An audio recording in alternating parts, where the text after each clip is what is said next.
रातिको 11:30 बजेको छ साथीहरू। म चाहिँ गर्मी भएर यसो झ्यालमा हावा खाएर बसिरहेको थिएँ होइन। हेर्नु न त्यहाँ इन्डियन नम्बर प्लेटको गाडी आएर रोकेर पिसाब फेरिरहेछ क्या त्यहाँ, देख्नुभयो नि?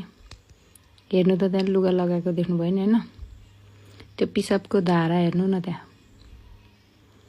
जिरो सिभिक सेन्स भनेर यसलाई नै भनिरहेछ कि।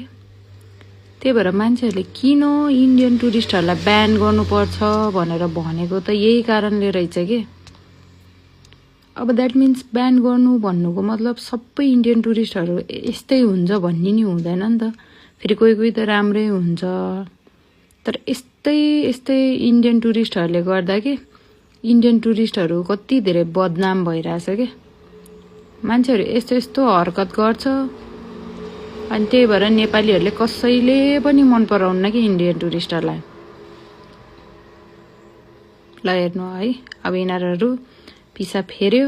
अब त्यहाँ पिसाबको धारा देख्नुभयो नि होइन? अब एकैछिनमा यिनीहरू निस्किन्छ, हात मुख सबै धोएर भ्याएर निस्किन्छ कि आनन्दले। Zero civic sense, zero.